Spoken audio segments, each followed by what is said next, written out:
ਤੂਫਾਨਾਂ ਦਾ ਸ਼ਾਹ ਅਸਵਾਰ ਸ਼ਹੀਦ ਕਰਤਾਰ ਸਿੰਘ ਸਰਾਭਾ। ਲੇਖਕ ਨੇ ਅਜਮੇਰ ਸਿੰਘ। ਮੁੱਢਲੇ ਸ਼ਬਦ। ਗਦਰ ਪਾਰਟੀ ਤੇ ਲਹਿਰ ਨਾਲ ਸੰਬੰਧਿਤ ਲਿਖਤਾਂ ਵਿੱਚੋਂ ਸ਼ਹੀਦ ਕਰਤਾਰ ਸਿੰਘ ਸਰਾਭਾ ਦੇ ਜੀਵਨ ਬਾਰੇ ਜਿਹੜੀ ਜਾਣਕਾਰੀ ਮਿਲਦੀ ਹੈ ਉਹ ਮੁਕੰਮਲ ਤੇ ਵਾਜਬੀ ਨਹੀਂ। ਜਿੰਨੇ ਕੁ ਤੱਥ ਮਿਲਦੇ ਹਨ ਉਹ ਅਧੂਰੇ, ਖਿਲਰੇ ਬਿਖਰੇ ਤੇ ਉਗੜੇ ਤੁਗੜੇ ਹਨ। ਇਹਨਾਂ ਤੱਥਾਂ ਦਾ ਸੋਮਾ ਮੁੱਖ ਤੌਰ ਤੇ ਉਸਦੇ ਸਹਿ ਸੰਗਰਾਮੀਆਂ ਜਾਂ ਸਮਕਾਲੀਆਂ ਦੀਆਂ ਲਿਖਤਾਂ ਹਨ। ਪਰ ਸਮੱਸਿਆ ਇਹ ਹੈ ਕਿ ਇਹਨਾਂ ਲਿਖਤਾਂ ਵਿੱਚ ਦਰਜ ਬਹੁਤ ਸਾਰੇ ਤੱਥ ਤੇ ਵੇਰਵੇ ਇੱਕ ਦੂਜੇ ਨਾਲ ਮੇਲ ਨਹੀਂ ਖਾਂਦੇ। ਅਜਿਹੀ ਹਾਲਤ ਵਿੱਚ ਠੀਕ ਤੇ ਗਲਤ ਦਾ ਨਿਰਣਾ ਕਰਨਾ ਬਹੁਤ ਮੁਸ਼ਕਲ ਹੋ ਜਾਂਦਾ ਹੈ। ਅਕਸਰ ਦੇਖਣ ਵਿੱਚ ਆਇਆ ਹੈ ਕਿ ਲਹਿਰ ਵਿੱਚ ਸਰਗਰਮ ਰਹੇ ਵਿਅਕਤੀ ਜਦੋਂ ਕੁਝ ਸਮਾਂ ਬੀਤ ਜਾਣ ਪਿੱਛੋਂ ਯਾਦਾਸ਼ਤ ਦੇ ਆਧਾਰ ਤੇ ਲਹਿਰ ਦੌਰਾਨ ਵਾਪਰੀਆਂ ਘਟਨਾਵਾਂ ਦੇ ਵੇਰਵੇ ਲਿਖਣ ਲੱਗਦੇ ਹਨ ਤਾਂ ਉਹਨਾਂ ਦੇ ਬਿਰਤਾਂਤ ਅੰਦਰ ਤਰੀਕਾ, ਤੱਥਾਂ ਤੇ ਘਟਨਾਵਾਂ ਦੇ ਵਰਣਨ ਵਿੱਚ ਗਲਤ ਬਿਆਨੀ ਦੀ ਸੰਭਾਵਨਾ ਹੁੰਦੀ ਹੈ। ਕੁਝ ਤਾਂ ਕੁਦਰਤ ਦੇ ਅਟਲ ਨਿਯਮ ਅਨੁਸਾਰ ਸਮਾਂ ਪੈਣ ਨਾਲ ਯਾਦਾਸ਼ਤ ਧੁੰਦਲੀ ਹੋ ਜਾਂਦੀ ਹੈ, ਜਿਸ ਕਰਕੇ ਕੁਝ ਮਾਮਲਿਆਂ ਵਿੱਚ ਅਣਜਾਣੇ ਰੂਪ ਵਿੱਚ ਤੱਥਾਂ ਤੇ ਤਾਰੀਖਾਂ ਸਾਰੇ ਟਪਲਾ ਲੱਗ ਜਾਣਾ ਸੁਭਾਵਿਕ ਹੁੰਦਾ ਹੈ। ਪਰ ਇਸ ਤੋਂ ਬਿਨਾਂ ਵੀ ਲਹਿਰਾਂ ਨਾਲ ਜੁੜ ਰਹੇ ਕੁਝ ਵਿਅਕਤੀਆਂ ਅੰਦਰ ਆਪਣੇ ਅੰਤਰਮੁਖੀ ਝੁਕਾਵਾਂ ਤੇ ਪੱਕ ਚੁੱਕੇ ਸੰਸਕਾਰਾਂ ਮੁਤਾਬਕ ਤੱਥਾਂ ਨੂੰ ਗਲਤ ਸ਼ਕਲ ਦੇਣ ਜਾਂ ਮਨਘੜਤ ਤੱਥ ਸਿਰਜਣ ਦੀ ਅੰਤਰਮੁਖੀ ਵਿਰਤੀ ਹੁੰਦੀ ਹੈ। ਹੋਰਨਾਂ ਲਹਿਰਾਂ ਵਾਂਗੂ ਗਦਰ ਲਹਿਰ ਅੰਦਰ ਦੋ ਕਿਸਮ ਦੇ ਵਿਅਕਤੀ ਸਨ। ਇੱਕ ਉਹ ਜਿਹੜੇ ਲਹਿਰ ਦਾ ਧੂਰਾ ਅਥਵਾ ਜਿੰਦ ਜਾਨ ਸਨ। ਇਹ ਸੰਗਰਾਮੀਆਂ ਉੱਚੇ ਤੇ ਸੁੱਚੇ ਇਖਲਾਕ ਦੇ ਮਾਲਕ ਸਨ। ਉਹਨਾਂ ਦੀ ਕਹਿਣੀ ਤੇ ਕਰਨੀ ਵਿੱਚ ਰਤੀ ਭਰ ਅੰਤਰ ਨਹੀਂ ਸੀ। ਇਹਨਾਂ ਸੰਗਰਾਮੀਆਂ ਵਿੱਚੋਂ ਜ਼ਿਆਦਾਤਰ ਸ਼ਹੀਦ ਹੋ ਗਏ ਜਾਂ ਲੰਮਾ ਸਮਾਂ ਜੇਲ੍ਹਾਂ ਅੰਦਰ ਕੈਦ ਰਹੇ। ਪਰ ਇਸ ਦੇ ਨਾਲ ਹੀ ਗਦਰ ਲਹਿਰ ਦੇ ਮੁੱਢਲੇ ਦੌਰ ਅੰਦਰ ਅਮਰੀਕਾ, ਕੈਨੇਡਾ ਵਿੱਚ ਪੜ੍ਹਾਈ ਕਰ ਰਹੇ ਕੁਝ ਭਾਰਤੀ ਵਿਦਿਆਰਥੀਆਂ ਨੇ ਬੁੱਧੀਜੀਵੀ ਜਿਹੜੇ ਹਿੰਦੂ ਉੱਚ ਜਾਤੀਆਂ ਨਾਲ ਸੰਬੰਧਿਤ ਸਨ ਵੀ ਗਦਰ ਲਹਿਰ ਨਾਲ ਜੁੜ ਗਏ ਸਨ।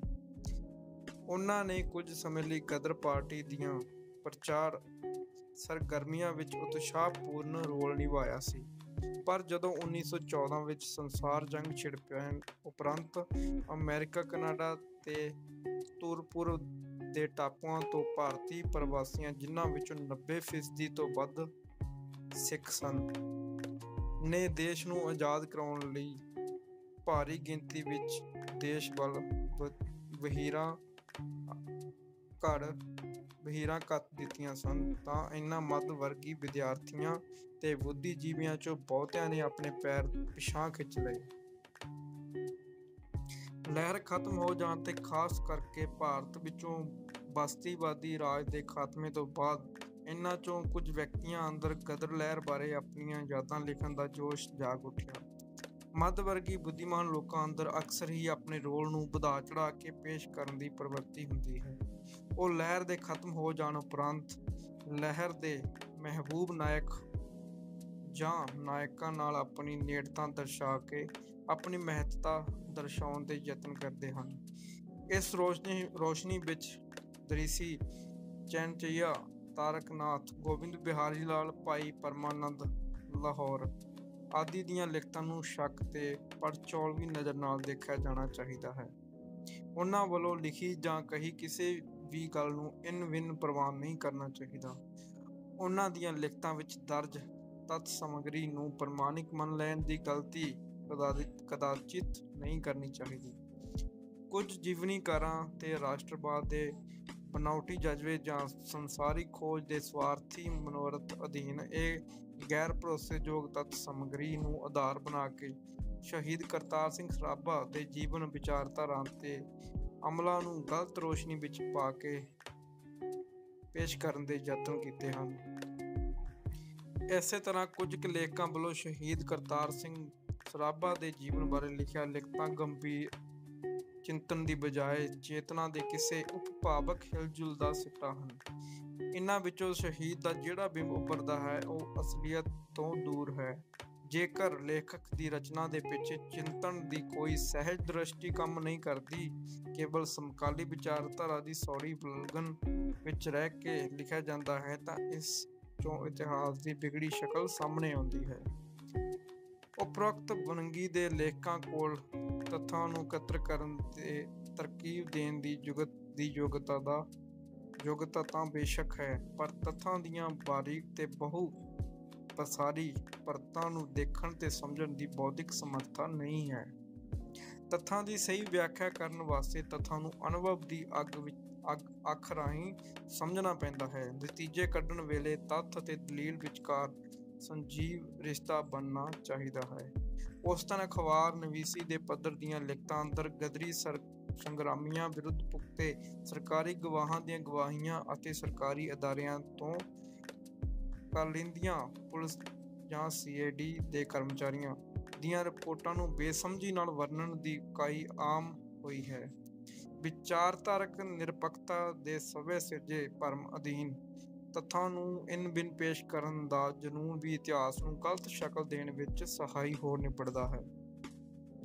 ਤੱਥਾਂ ਨੂੰ ਸਿਰਜਣ ਵਾਲੀ ਅਦ੍ਰਿਸ਼ਟ ਪ੍ਰੇਰਨਾ ਨੂੰ ਸਮਝੇ ਬਿਨਾਂ ਤੱਥਾਂ ਚੋਂ ਸਹੀ ਨਤੀਜੇ ਨਹੀਂ ਕੱਢੇ ਜਾ ਸਕਦੇ। ਇਨਕਲਾਬੀ ਲਹਿਰਾਂ ਦਾ ਇਤਿਹਾਸ ਲਿਖਣ ਲਈ ਇਸ ਦੇ ਪਾਤਰਾਂ ਦੇ ਅਹਿਸਾਸਾਂ ਨੂੰ ਪਕੜਨਾ ਜਿੰਨਾ ਜ਼ਰੂਰੀ ਹੁੰਦਾ ਹੈ, ਓਨਾ ਹੀ ਦੁੱਭਰ ਹੁੰਦਾ ਹੈ। ਇਸ ਦ੍ਰਿਸ਼ਟੀ ਤੋਂ ਸ਼ਹੀਦ ਕਰਤਾਰ ਸਿੰਘ ਸਰਾਭਾ ਬਾਰੇ ਲਿਖਿਆ ਜ਼ਿਆਦਾਤਰ ਲਿਖਤਾਂ ਅੰਦਰ ਉਸ ਦੇ ਅਹਿਸਾਸਾਂ ਦੀ ਕੱਚੀ ਪੇਸ਼ਕਾਰੀ ਨੂੰ ਵੇਖਣ ਨੂੰ ਮਿਲਦੀ ਹੈ, ਜਿਸ ਨਾਲ ਸ਼ਹੀਦ ਬਿੰਬ ਧੁੰਦਲਾ ਹੋ ਜਾਂਦਾ ਹੈ। ਹਥਲੀ ਲਿਖਤ ਦਾ ਪਹਿਲਾ ਕਾਂਡ ਐਸੇ ਸਮੱਸਿਆ ਨੂੰ ਸੰਬੋਧਿਤ ਹੋ ਕੇ ਲਿਖਿਆ ਗਿਆ ਹੈ।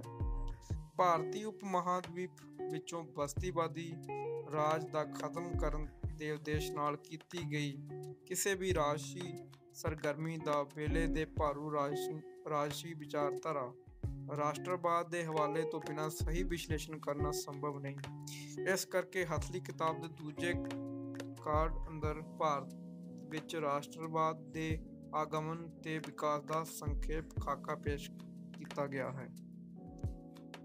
ਖਾਸ ਕਰਕੇ 20ਵੀਂ ਸਦੀ ਦੇ ਮੁੱਢ ਵਿੱਚ ਬੰਗਾਲ ਅੰਦਰ ਉੱਭਰੇ ਜੁਝਾਰੂ ਹਿੰਦੂ ਰਾਸ਼ਟਰਵਾਦ ਦੇ ਵਰਤਾਰੇ ਦਾ ਪੜਚੋਲਵਾਂ ਵਿਸ਼ਲੇਸ਼ਣ ਕਰਨ ਅਤੇ ਇਸ ਦੇ ਗਦਰ ਲਹਿਰ ਉੱਤੇ ਪਏ ਵਿਚਾਰਧਾਰਕ ਤੇ ਤਸੱਲੀ ਪ੍ਰਭਾਵਾਂ ਦੀ ਨਿਸ਼ਾਨਦੇਹੀ ਕਰਨ ਦੀ ਕੋਸ਼ਿਸ਼ ਕੀਤੀ ਗਈ ਹੈ। ਪਹਿਲੀ ਨਜ਼ਰੇ ਪਾਠਕਾਂ ਨੂੰ ਇਹ ਕਾਂਡ ਅਢੁਕਵਾਂ ਜਾਂ ਬੇਲੋੜਾ ਲੱਗ ਸਕਦਾ ਹੈ, ਪਰ ਸ਼ਹੀਦ ਕਰਤਾਰ ਸਿੰਘ ਸਰਾਭਾ ਦੇ ਰਾਜਸੀ ਰੋਲ ਨੂੰ ਸਹੀ ਪ੍ਰਸੰਗ ਵਿੱਚ ਰੱਖ ਕੇ ਸਮਝਣ ਲਈ ਇਸ ਸਮਕਾਲੀ ਤੇ ਜ਼ੋਰਾਵਰ ਰਾਜਸੀ ਰੁਝਾਨ ਤੋਂ ਜਾਣੂ ਹੋਣਾ ਅਨਿਅਤ ਜ਼ਰੂਰੀ ਹੈ। ਉੱਤਰੀ ਅਮਰੀਕਾ ਦੀ ਧਰਤੀ ਉੱਤੇ ਗਦਰ ਲਹਿਰ ਇੱਕਦਮ ਅਚਾਨਕ ਤੇ ਕਿਸੇ ਖਲਾਅ ਚੋਂ ਪੈਦਾ ਨਹੀਂ ਹੋਈ ਸੀ।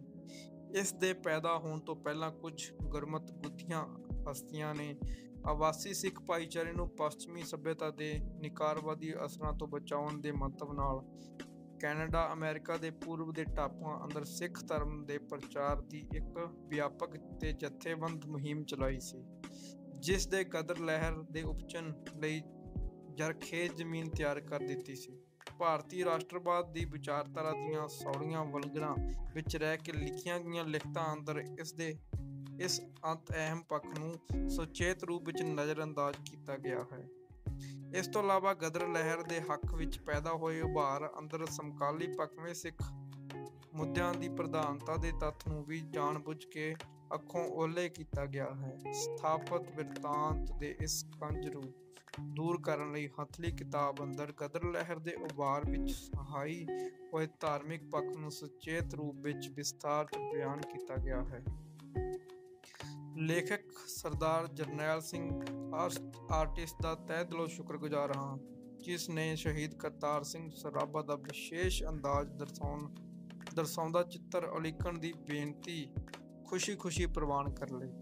ਇਸ ਦੇ ਨਾਲ ਹੀ ਨੌਜਵਾਨ ਆਰਟਿਸਟ ਪਰਮਿੰਦਰ ਸਿੰਘ ਸਰੀ ਦੇ ਵੀ ਧੰਨਵਾਦੀ ਹਾਂ, ਜਿਸ ਨੇ ਸ਼ਹੀਦ ਕਰਤਾਰ ਸਿੰਘ ਸਰਾਭਾ ਦੀ 15 ਫਰਵਰੀ 1915 ਦੀ ਸਵੇਰ ਨੂੰ ਭਾਈ ਸਾਹਿਬ ਭਾਈ ਰਣਧੀਰ ਸਿੰਘ ਜੀ ਦੇ ਨਾਲ ਲੁਧਿਆਣਾ ਦੇ ਲਗਵੇਂ ਪਿੰਡ ਗਿੱਲ ਤੋਂ ਰੁਟਾਰੀ ਖੁਰਦ ਨੂੰ ਜਾਂਦੇ ਕੱਚੇ ਰਸਤੇ ਉੱਤੇ ਹੋਈ ਥੋੜ ਚਿਰੀ ਮੁਲਾਕਾਤ ਦਾ ਕਾਲਪਨਿਕ ਚਿੱਤਰ ਕਿਤਾਬ ਲਈ ਉਚਿਤਾ ਤਿਆਰ ਕੀਤਾ।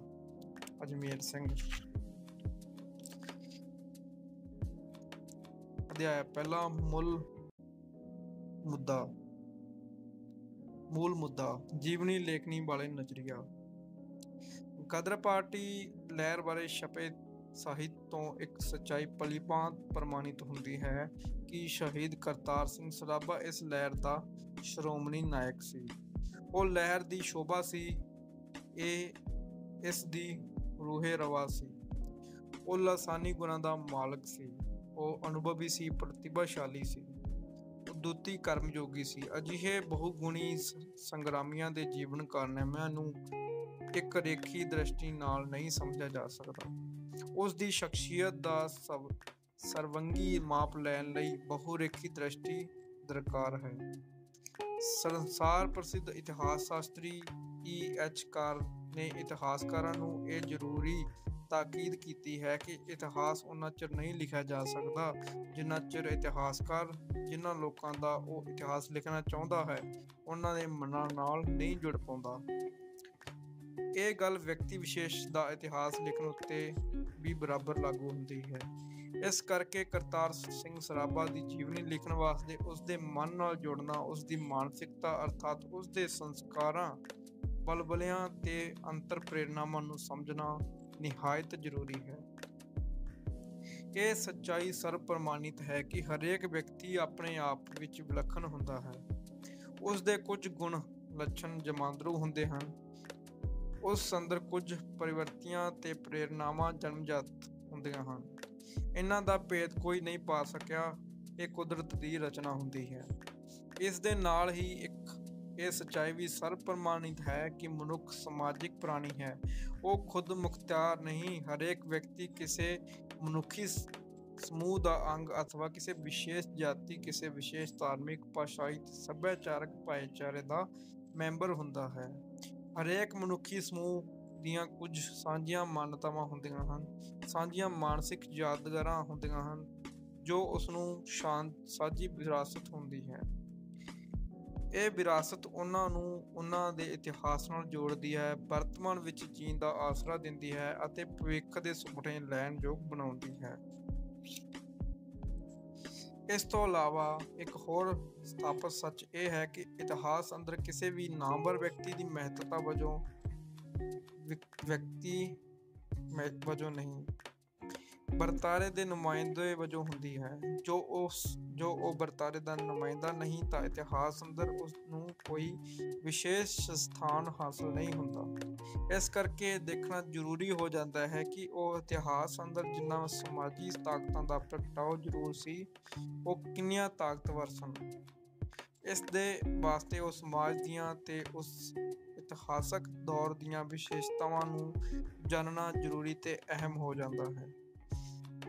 ਇਸ ਲੇਖੇ ਸ਼ਹੀਦ ਕਰਤਾਰ ਸਿੰਘ ਸਰਾਭਾ ਦੇ ਜੀਵਨ ਕਾਰਨਾਮਿਆਂ ਦਾ ਥਾਂ ਪਾਉਣ ਲਈ ਉਸ ਦੀ ਸ਼ਖਸੀ ਗੁਣ ਵਿਸ਼ੇਸ਼ਤਾ ਦੇ ਨਾਲੋਂ ਨਾਲ ਸਿੱਖ ਕੌਮ ਦੀ ਗੁਣ ਵਿਸ਼ੇਸ਼ਤਾ ਤੇ ਵਿਲੱਖਣਤਾ ਅਤੇ ਤਤਕਾਲੀ ਦੌਰ ਦੇ ਸਮਾਜੀ ਰਾਜਸੀ ਰੁਝਾਨਾਂ ਤੇ ਸ਼ਕਤੀਆਂ ਦਾ ਜੁੜਵਾਂ ਅਧਿਐਨ ਤੇ ਛਾਣਬੀਨ ਕਰਨੀ ਜ਼ਰੂਰੀ ਹੈ। ਮਨ ਦੇ ਰਹੱਸ। ਡਾਕਟਰ ਜਸਵੰਤ ਸਿੰਘ ਨੇਕੀ ਨੇ ਮਨੁੱਖ ਮਨ ਦੇ ਰਹੱਸ ਨੂੰ ਸਮਝਣ ਲਈ ਕੁਝ ਅੰਤਰ ਦ੍ਰਿਸ਼ਟੀਆਂ ਦਿੱਤੀਆਂ ਹਨ। ਇਹ ਵਰਤਾਏ ਉਹਨਾਂ ਦੀ ਕੁੱਲ ਤੋਂ ਪਹਿਲੀ ਤੇ ਜ਼ਰੂਰੀ ਨਸੀਹਤ ਇਹ ਹੈ ਕਿ ਤਰਕ ਮਨੁੱਖੀ ਮਨ ਦੇ ਰਹੱਸ ਦੀ ਕੁੰਜੀ ਨਹੀਂ। ਸਾਡਾ ਵਿਹਾਰ ਹਮੇਸ਼ਾ ਤਰਕ ਦੇ ਆਖੇ ਵਿੱਚ ਨਹੀਂ ਰਹਿੰਦਾ। ਡਾਕਟਰ ਨੇਕੀ ਅਨੁਸਾਰ ਸਾਡਾ ਮਨ ਕੇਵਲ ਉਤਨਾ ਕੁਝ ਹੀ ਨਹੀਂ ਜਿਤਨਾ ਸਾਨੂੰ ਆਪਣੇ ਅੰਦਰ ਝਾਤ ਮਾਰਿਆ ਦਿਸਦਾ ਹੈ। ਸਾਡੀ ਚੇਤਨਾ ਵਿੱਚ ਵੱਸਦੇ ਵਿਚਾਰਾਂ, ਅਨੁਭਵਾਂ, ਭਾਵਨਾਵਾਂ, ਸਿਮਰਤੀਆਂ, ਇਰਾਦਿਆਂ, ਪ੍ਰੇਰਨਾਵਾਂ ਤੇ ਰੁਚੀਆਂ ਤੋਂ ਪਰੇ ਵੀ ਬੜਾ ਕੁਝ ਬਾਕੀ ਬਚਦਾ ਹੈ। ਚੇਤਨਾ ਤੋਂ ਪਰੇ ਵੀ ਮਨ ਦੀ ਇੱਕ ਹੋਰ ਵਿਸ਼ਾਲ ਸਰਜ਼ਮੀਨ ਹੈ ਜਿੱਥੇ ਸੁਪਨੇ ਜਨਮ ਲੈਂਦੇ ਹਨ ਤੇ ਜਿੱਥੇ ਹਾਰੀਆਂ ਟੁੱਟੀਆਂ ਇੱਛਾਵਾਂ ਜਾ ਕੇ ਸੌਂ ਜਾਂਦੀਆਂ ਹਨ। ਮਨ ਦਾ ਇਹ ਹਨੇਰਾ ਜਗਤ ਅਚੇਤਨ ਹੈ। ਮਨੋਵਿਗਿਆਨ ਦੇ ਮੋਢੀ ਡਾਕਟਰ ਸਿਗਮੰਡ ਫਰਾਇਡ ਨੇ ਮਨ ਬਾਰੇ ਬਣੀਆਂ ਪੁਰਾਣੀਆਂ ਮਨੌਤਾਂ ਦੀਆਂ ਸੀਮਤਾਈਆਂ ਉਜਾਗਰ ਕਰਦਿਆਂ ਮਨੋਵਿਗਿਆਨੀਆਂ ਨੂੰ ਖਬਰਦਾਰ ਕੀਤਾ ਕਿ ਜਦੋਂ ਤੀਕਰ ਤੁਸੀਂ ਮਨ ਨੂੰ ਕੇਵਲ ਚੇਤਨ ਹੀ ਸਮਝਦੇ ਰਹਾਂਗੇ, ਸਾਨੂੰ ਮਾਨਸਿਕ ਵਿਹਾਰ ਦੀ ਸਹੀ ਤੇ ਮੁਕੰਮਲ ਸੋਝੀ ਨਹੀਂ ਹੋ ਸਕਦੀ। ਡਾਕਟਰ ਨੇਕੀ ਨੇ ਸਾਡੇ ਮਨ ਦੀਆਂ ਅਵਸਥਾਵਾਂ, ਚੇਤਨ ਤੇ ਅਚੇਤਨ ਵਿੱਚੋਂ ਅਚੇਤਨ ਦੀ ਮਹੱਤਤਾ ਇਹਨਾਂ ਲਫ਼ਜ਼ਾਂ ਵਿੱਚ ਦਰਸਾਈ ਹੈ। ਡਾਕਟਰ ਨੇਕੀ ਅਨੁਸਾਰ ਦਰਅਸਲ ਅਚੇਤਨ ਹੀ ਮਾਨਸਿਕ ਜੀਵਨ ਦਾ ਮੂਲਾਧਾਰ ਹੈ। ਚੇਤਨ ਤਾਂ ਸਾਡੇ ਮਨ ਦਾ ਇੱਕ ਅਤੀ ਨਿੱਕਾ ਭਾਗ ਹੈ। ਮਨ ਦਾ ਵੱਡਾ ਭਾਗ ਤਾਂ ਅਚੇਤਨ ਹੈ। ਜਿਵੇਂ ਪਾਣੀ ਵਿੱਚ ਪਏ ਬਰਫ਼ ਦੇ ਥੱਲੇ ਦਾ ਕੇਵਲ 10ਵਾਂ ਹਿੱਸਾ ਹੀ ਸਾਨੂੰ ਪਾਣੀ ਤੋਂ ਬਾਹਰ ਦਿਸਦਾ ਹੈ, ਉਵੇਂ ਮਨ ਦਾ 10ਵਾਂ ਹਿੱਸਾ ਜਾਂ ਇਸ ਤੋਂ ਵੀ ਘੱਟ ਚੇਤਨ ਹੁੰਦਾ ਹੈ। ਇਸ ਦੇ ਬਾਕੀ ਰਹਿੰਦੀ 9 ਹਿੱਸੇ ਸਾਮਗਰੀ ਅਚੇਤਨ ਹੁੰਦੀ ਹੈ। ਡਾਕਟਰ ਨੇਕੀ ਦੇ ਵਿਚਾਰ ਵਿੱਚ ਅਚੇਤਨ ਸਾਡੇ ਮਨ ਦਾ ਇੱਕ ਸ਼ਕਤੀਸ਼ਾਲੀ, ਕਿਰਿਆਸ਼ੀਲ ਤੇ ਮਹੱਤਵਪੂਰਨ ਭਾਗ ਹੈ। ਅਚੇਤਨ ਹੀ ਸਮੁੱਚੀ ਮਾਨਸਿਕ ਸ਼ਕਤੀ ਦਾ ਮੁੱਲ ਸੋਮਾ ਹੈ। ਬੜੀ ਵਾਰ ਅਚੇਤਨ ਰੁਝਾਨ ਹੀ ਸਾਡੇ ਵਿਚਾਰ ਦਾ ਮੁੱਲ ਸਰੋਤ ਬਣਦੇ ਹਨ। ਇਹ ਸਾਰਾ ਕੁਝ ਕਰਦੇ ਹੋਏ ਵੀ ਅਸੀਂ ਇਹਨਾਂ ਵੱਲ ਅਚੇਤ ਰਹਿ ਸਕਦੇ ਹਾਂ। ਉਹਨਾਂ ਨੇ ਹੋਰ ਸਪਸ਼ਟ ਕਰਦਿਆਂ ਕਿਹਾ ਕਿ ਅਚੇਤਨ ਨੂੰ ਕਿਸੇ ਨੇ ਨਹੀਂ ਵੇਖਿਆ, ਉਵੇਂ ਜਿਵੇਂ ਪਰਮਾਣੂ ਨੂੰ ਕਿਸੇ ਨੇ ਨਹੀਂ ਵੇਖਿਆ, ਪਰ ਅਚੇਤਨ ਦੀ ਹੋਂਦ ਵੀ ਉਤਨੀ ਹੀ ਸਾਰਥਿਕ ਜਾਪਦੀ ਹੈ ਜਿਤਨੀ ਪਰਮਾਣੂ ਦੀ, ਤੇ ਸ਼ਾਇਦ ਇਸ ਦੀ ਸ਼ਕਤੀ ਵੀ ਪਰਮਾਣੂ ਦੇ ਮੁਕਾਬਲੇ ਦੀ ਹੋਵੇ। ਖੇਤਰ ਭਾਵੇਂ ਦੋਹਾਂ ਦੇ ਵੱਖਰੇ ਵੱਖਰੇ ਹਨ। ਡਾਕਟਰ ਨੇਕੀ ਨੇ ਮਨੋਵਿਗਿਆਨ ਦੀਆਂ 2 ਮੋਢੀ ਹਸਤੀਆਂ ਡਾਕਟਰ ਫਰਾਇਡ ਤੇ ਡਾਕਟਰ ਯੁੰਗ ਦੇ ਹਵਾਲੇ ਨਾਲ ਅਚੇਤਨ ਦੇ ਸਿਧਾਂਤ ਦੀ ਵਿਆਖਿਆ ਕਰਦਾ ਕਿਹਾ। ਡਾਕਟਰ ਨੇਕੀ ਅਨੁਸਾਰ ਅਚੇਤਨ ਦੇ ਫਰਾਇਡ ਸਿਧਾਂਤ ਦਾ ਅੱਗੇ ਵਿਕਾਸ ਡਾਕਟਰ ਕਾਰਲ ਗੁਸਤਾਫ ਯੁੰਗ ਨੇ ਕੀਤਾ। ਡਾਕਟਰ ਯੁੰਗ ਨੇ ਫਰਾਇਡ ਵਾਂਗ ਮਨ ਦੇ 2 ਪੱਧਰ ਚੇਤਨ ਤੇ ਅਚੇਤਨ ਹੀ ਮੰਨਦਾ ਹੈ, ਪਰ ਉਸ ਦੇ ਸੰਕਲਪੇ ਅਚੇਤਨ ਦੀ ਰੂਪਰੇਖਾ ਫਰਾਇਡ ਦੀ ਮਿਥੀ ਰੂਪਰੇਖਾ ਤੋਂ ਅੱਡਰੀ ਹੈ। ਫਰਾਇਡ ਅਨੁਸਾਰ ਅਚੇਤਨ ਦੀ ਸਾਰੀ ਸਾਮਗਰੀ ਵਿਅਕਤੀਗਤ ਜੀਵਨ ਵਿੱਚ ਆਉਂਦੀ ਹੈ। ਇਹ ਮੁੱਲ ਪ੍ਰਵਿਰਤੀਆਂ ਦੇ ਦਮਿਤ ਮਨੋਕਿਰਿਆਵਾਂ ਦਾ ਜੁੱਟ ਹੈ। ਯੁੰਗ ਦਾ ਵਿਚਾਰ ਇਸ ਤੋਂ ਵੱਖਰਾ ਹੈ। ਉਸ ਅਨੁਸਾਰ ਅਚੇਤਨ ਕੇਵਲ ਵਿਅਕਤੀਗਤ ਹੀ ਨਹੀਂ, ਜਾਤੀ ਜਾਂ ਸਮੂਹਿਕ ਵੀ ਹੁੰਦਾ ਹੈ। ਸਮੂਹਿਕ ਅਚੇਤਨ ਵਿੱਚ ਮਨੁੱਖੀ ਪਰੰਪਰਾ ਦੇ ਸਾਰੇ ਸੰਸਕਾਰ ਲੁਕੇ ਪਏ ਹੁੰਦੇ ਹਨ। ਯੁੰਗ ਦੇ ਆਪਣੇ ਸ਼ਬਦਾਂ ਵਿੱਚ ਉਹ ਸਾਰੀ ਮਾਨਸਿਕ ਸਾਮਗਰੀ ਨੂੰ ਮੈਂ ਸਮੂਹਿਕ ਕਹਿੰਦਾ ਹਾਂ, ਜੋ ਕਿਸੇ ਇੱਕ ਇਕੱਲੇ ਵਿਅਕਤੀ ਨਾਲ ਸੰਬੰਧਿਤ ਨਹੀਂ ਹੁੰਦੀ, ਸਗੋਂ ਜਿਸ ਦਾ ਸੰਬੰਧ ਇੱਕੋ ਵੇਲੇ ਅਨੇਕਾਂ ਵਿਅਕਤੀਆਂ ਅਥਵਾ ਪੂਰੇ ਸਮਾਜ ਜਾਂ ਕੌਮ ਜਾਂ ਸਮੁੱਚੀ ਮਾਨਵਤਾ ਨਾਲ ਹੁੰਦਾ ਹੈ। ਇਹ ਸਾਮਗਰੀ ਰਹੱਸਾਤਮਕ ਸਮੂਹਿਕ ਵਿਚਾਰਾਂ ਦੀ ਸਾਮਗਰੀ ਹੈ। ਨਿੱਜੀ ਅਚੇਤਨ ਵਿੱਚ ਵਿਅਕਤੀਗਤ ਹੋਣ ਦੀਆਂ ਵਿਸਰੀਆਂ ਦਮਿਤ ਹੋਈਆਂ ਨਿਮਪ੍ਰਤੱਖ ਸਿਮਰਤੀਆਂ, ਭਾਵਨਾਵਾਂ ਤੇ ਵਿਚਾਰ ਪਏ ਹੁੰਦੇ ਹਨ। ਪਰ ਇਸ ਨਿੱਜੀ ਸਾਮਗਰੀ ਤੋਂ ਇਲਾਵਾ ਉੱਥੇ ਸਮੂਹਿਕ ਸਾਮਗਰੀ ਵੀ ਹੁੰਦੀ ਹੈ, ਜੋ ਸਾਨੂੰ ਵਿਰਸੇ ਵਿੱਚ ਮਿਲਦੀ ਹੈ ਤੇ ਸਾਂਝੀ ਮਾਨਸਿਕਤਾ ਦਾ ਆਧਾਰ ਬਣਦੀ ਹੈ। ਡਾਕਟਰ ਨੇਕੀ ਨੇ ਵਿਅਕਤੀਗਤ ਤੋਂ ਇਲਾਵਾ ਜਨ ਸਮੂਹ ਦੀ ਮਾਨਸਿਕਤਾ ਨੂੰ ਸਮਝਣ ਦੀ ਕੁੰਜੀ ਦੀ ਦੱਸ ਵੀ ਪਾਈ ਹੈ। ਉਹਨਾਂ ਸਪਸ਼ਟ ਕੀਤਾ ਹੈ ਕਿ ਕਿਸੇ ਜਨ ਸਮੂਹ ਵਿੱਚ ਮਾਨਸਿਕ ਜੀਵਨ ਦੇ 2 ਪੱਧਰ ਹੁੰਦੇ ਹਨ, ਸਮੂਹਿਕ ਚੇਤਨ ਤੇ ਸਮੂਹਿਕ ਅਚੇਤਨ। ਸਮੂਹਿਕ ਚੇਤਨ ਦੀ ਉਹ ਸੱਭਿਆਚਾਰਕ ਨਿਯਮਾਵਲੀ ਹੁੰਦੀ ਹੈ। ਸਮੂਹਿਕ ਅਚੇਤਨ ਉਸਦੇ ਜੀਵਨ ਦੀ ਉਹ ਉਪਭੂਮੀ ਜਿਸ ਵਿੱਚੋਂ ਉੱਠਦੀਆਂ ਵਿਕਾਸ ਤੇ ਕ੍ਰਾਂਤੀ ਦੀਆਂ ਤਰਕਣਾਂ ਉਸਨੂੰ ਸਿਥਲ ਹੋਣ ਤੋਂ ਬਚਾਉਂਦੀਆਂ ਹਨ। ਸਮੂਹਿਕ ਅਚੇਤਨ ਅੰਦਰ ਸਾਡੀਆਂ ਪਰੰਪਰਾਗਤ ਪ੍ਰਵਿਰਤੀਆਂ ਨੇ ਜਨਮ ਜਾਤ ਪ੍ਰੇਰਨਾਵਾਂ ਰਿਹਾਇਸ਼ ਰੱਖਦੀਆਂ ਹਨ। ਡਾਕਟਰ ਨੇਕੀ ਅਨੁਸਾਰ ਚੇਤਨ ਸਾਡੇ ਧਿਆਨ ਦਾ ਗਿਆਨ ਇੰਦਰਾਕਿਆ ਤੇ ਜਿਸ ਦੁਆਰਾ ਅਸੀਂ ਉਹਨਾਂ ਉਤੇਜਨਾਵਾਂ ਤੋਂ ਜਾਣੂ ਹੁੰਦੇ ਹਾਂ ਜੋ ਬਾਹਰਲੇ ਸੰਸਾਰ ਤੋਂ ਸਾਨੂੰ ਆ ਕੇ ਪਾਉਂਦੀਆਂ ਹਨ, ਜਾਂ ਉਹਨਾਂ ਇਰਾਦਿਆਂ ਤੇ ਯਾਦਾਂ ਵੱਲੋਂ ਸੋਝੀਬਣ ਹੁੰਦੇ ਹਨ ਜੋ ਸਾਡੇ ਮਸਤਕ ਵਿੱਚ ਜਾਗਦੀਆਂ ਹਨ। ਉਹ ਚੇਤਨ ਉਹਨਾਂ ਵਿਚਾਰਾਂ, ਭਾਵਨਾਵਾਂ, ਸੰਵੇਦਨਾਵਾਂ ਜਾਂ ਸਿਮਰਤੀਆਂ ਦਾ ਸਮੁੱਚ ਹੈ ਜਿਨ੍ਹਾਂ ਬਾਰੇ ਸਾਨੂੰ ਸੋਝੀ ਹੁੰਦੀ ਹੈ। ਤਤਕਾਲੀ ਵਿਚਾਰ ਤੇ ਭੂਤਕਾਲੀ ਸਿਮਰਤੀਆਂ ਐਸੇ ਵਿੱਚ ਵਿਚਰਦੀਆਂ ਹਨ।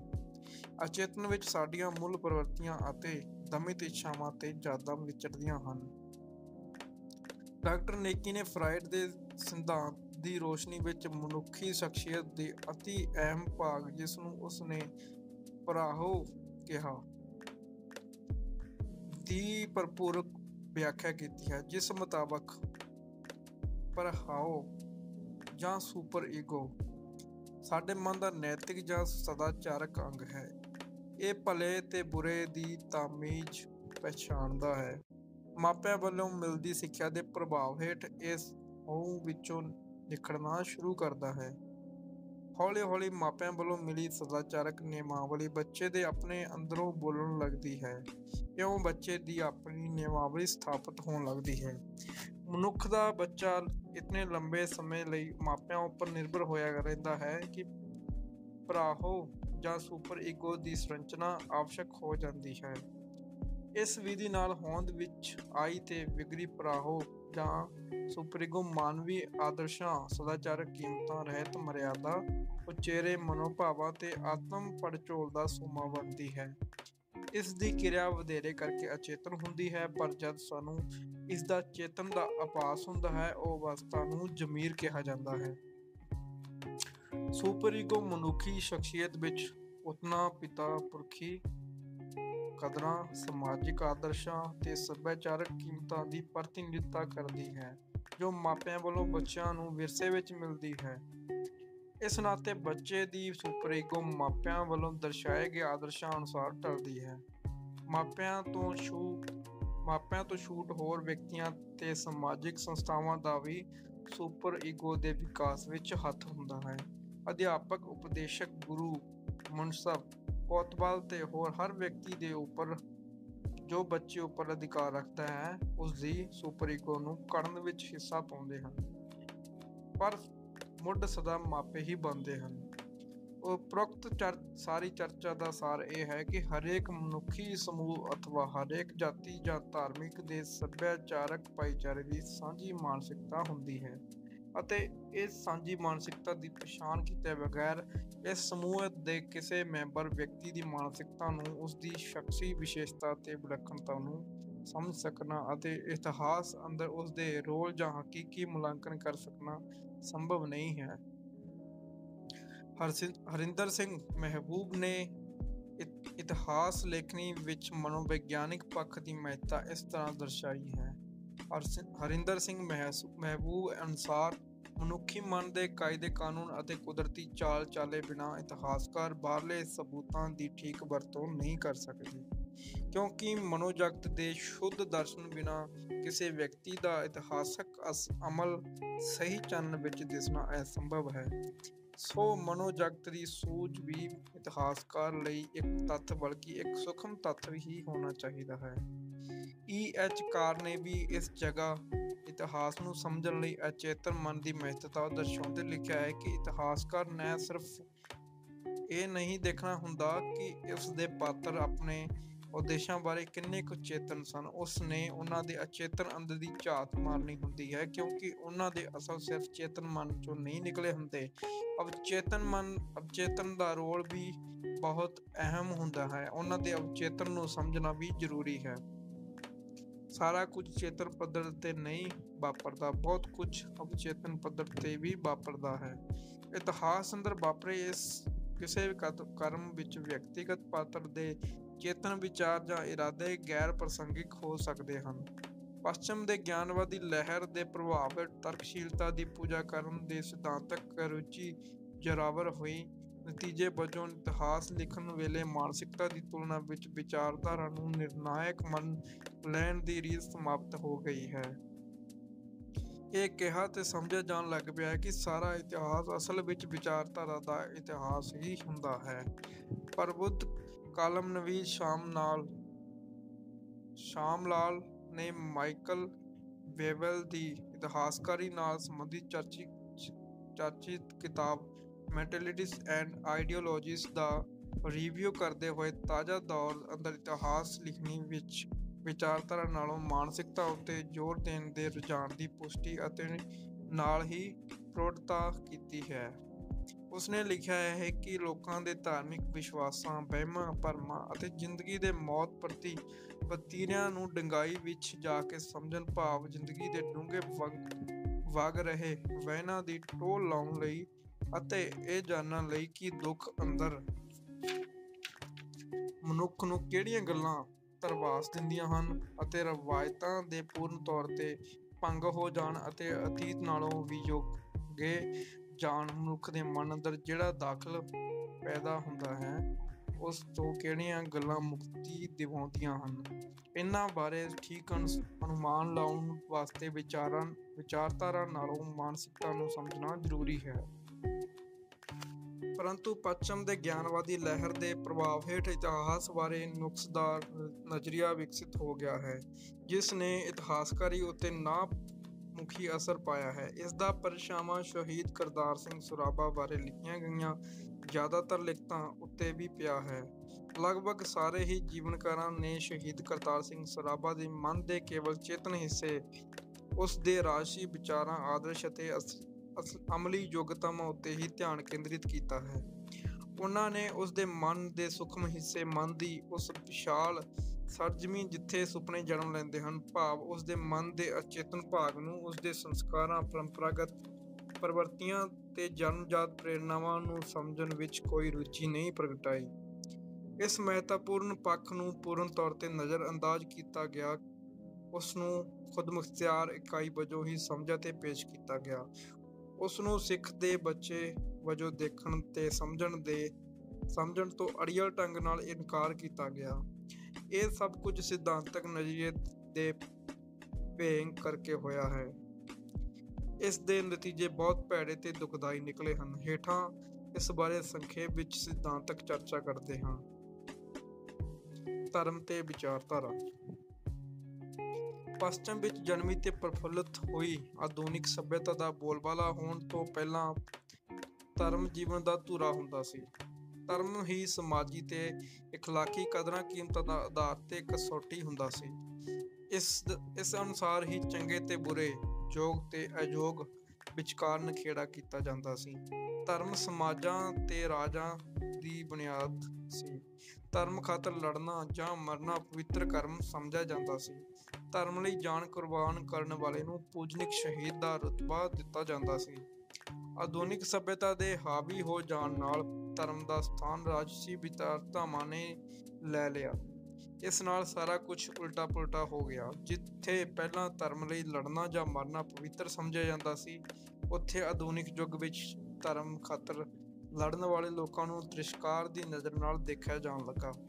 ਇਹ ਮਾਨਤਾ ਅਜੋਕੇ ਗਿਆਨ ਪ੍ਰਬੰਧ ਦੀਆਂ ਸੀਮਾਵਾਂ ਅਤੇ ਵਰਤਮਾਨ ਰਾਜਸੀ ਢਾਂਚਿਆਂ ਦੀ ਲੋੜ ਹੈ, ਜੋ ਮੁੱਲ ਰੂਪ ਵਿੱਚ ਧਰਮ ਦੀ ਹੋਂਦ ਨੂੰ ਮਨੁੱਖਤਾ ਲਈ ਨਾਮੁਖੀ ਵਰਤਾਰੇ ਵਜੋਂ ਸਿੱਧ ਕਰਨ ਦੀ ਸੇਧਿਤ ਹੈ। ਅਜੋਕੇ ਯੁੱਗ ਅੰਦਰ ਰਾਜਸੀ ਵਿਚਾਰਧਾਰਾ ਲਈ ਲੜਨਾ ਜਾਂ ਮਰਨਾ ਉਸ ਵਿਚਾਰਧਾਰਾ ਨੂੰ ਮੰਨਣ ਵਾਲਿਆਂ ਅੰਦਰ ਨੇਕ ਤੇ ਪਵਿੱਤਰ ਸਮਝਿਆ ਜਾਣ ਲੱਗਾ ਹੈ। ਪਿਛਲੀਆਂ 2 ਸਦੀਆਂ ਅੰਦਰ ਵੱਡੀਆਂ ਹਸਤੀਆਂ ਵਜੋਂ ਮਾਨਤਾ ਵਧੇਰੇ ਉਹਨਾਂ ਲੋਕਾਂ ਦੀ ਹੋਈ ਹੈ ਜਿਹੜੇ ਰਾਜਸੀ ਵਿਚਾਰਧਾਰਾ ਅਥਵਾ ਰਾਜਸੀ ਆਜ਼ਾਦੀ ਲਈ ਲੜੇ। ਜਦੋਂ ਧਰਮ ਨਾਲ ਰਾਜਸੀ ਵਿਚਾਰਧਾਰਾ ਨੂੰ ਉੱਤਮ ਮੰਨਿਆ ਜਾਣ ਲੱਗਾ ਤਾਂ ਇਸ ਨੂੰ ਤਰਕਪੂਰਨ ਸਿੱਟੇ ਵਜੋਂ ਸੰਸਕਾਰਾਂ ਨਾਲ, ਵਿਚਾਰਾਂ ਨੂੰ ਅੰਤਮ ਪ੍ਰੇਰਨਾ ਨਾਲੋਂ ਚੇਤਨਾ ਨੂੰ ਅਤੇ ਮਨ ਤੇ ਆਤਮਾ ਨਾਲੋਂ ਬੁੱਧੀ ਨੂੰ ਉੱਤਮ ਮੰਨਿਆ ਜਾਣ ਲੱਗਾ। ਦ੍ਰਿਸ਼ਟੀ ਅੰਦਰ ਆਏ ਇਸ ਬੁਨਿਆਦੀ ਬਦਲਾਅ ਦਾ ਅਸਰ ਸਾਰੇ ਖੇਤਰਾਂ ਅੰਦਰ ਪ੍ਰਗਟ ਹੋਇਆ। ਇਸ ਨਾਲ ਵਿਅਕਤੀ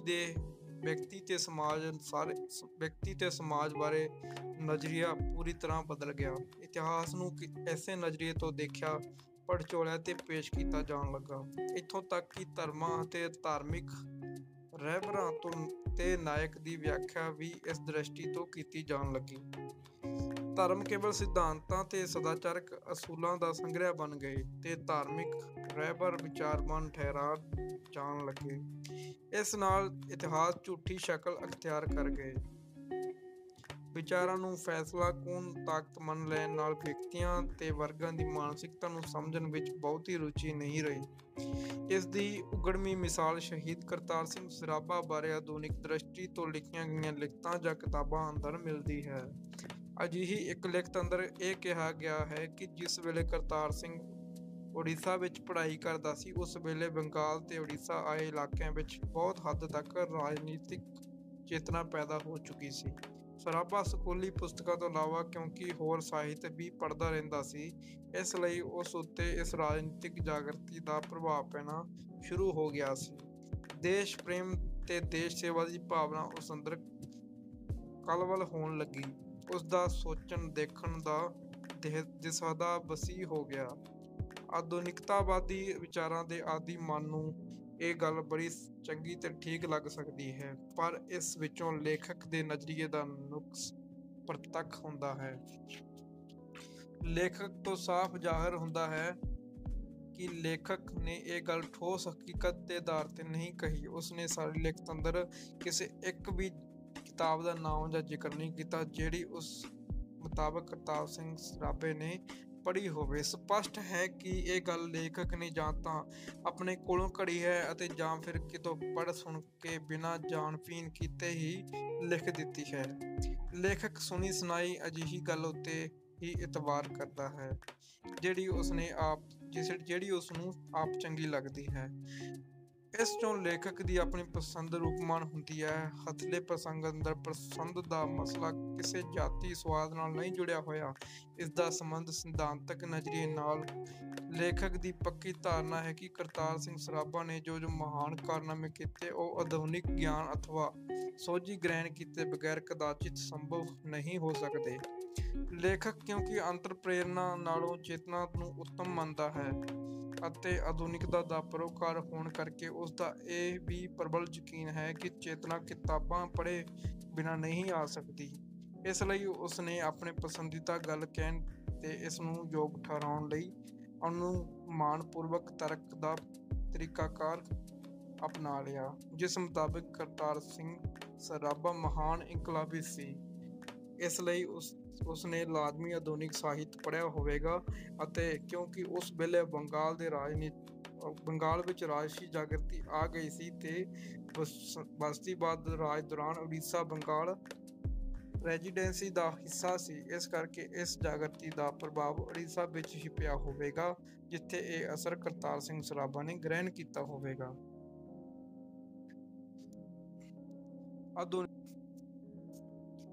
ਆਧੁਨਿਕਵਾਦੀ ਮਾਨਵਤਾ। ਇਹ ਸਾਰੀ ਮਨੌਤ ਰਚਨਾ ਦੋ ਆਧੁਨਿਕਵਾਦੀ ਮਿੱਥਾਂ ਦੀ ਪੈਦਾਵਾਰ ਹੈ। ਪਹਿਲਾ ਮਿੱਥ ਇਹ ਹੈ ਕਿ ਅਸਲੀ ਗਿਆਨ ਆਧੁਨਿਕ ਸਾਹਿਤ ਜਾਂ ਕਿਤਾਬਾਂ ਪੜ੍ਹਨ ਨਾਲ ਹੀ ਹੁੰਦਾ ਹੈ। ਜਿਹੜੇ ਲੋਕ ਆਧੁਨਿਕ ਸਾਹਿਤ ਨਹੀਂ ਪੜ੍ਹਦੇ ਉਹ ਪਛੜ ਜਾਂਦੇ ਹਨ, ਉਹ ਅਗਿਆਨੀ ਰਹਿ ਜਾਂਦੇ ਹਨ।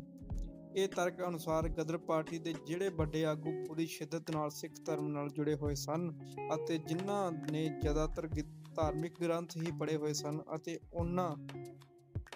ਉਹ ਇਹਨਾਂ ਗ੍ਰੰਥਾਂ ਕੋਲੋਂ ਹੀ ਰੋਸ਼ਨੀ ਤੇ ਪ੍ਰੇਰਨਾ ਲੈਂਦੇ ਸਨ, ਉਹ ਅਗਿਆਨੀ ਸਨ।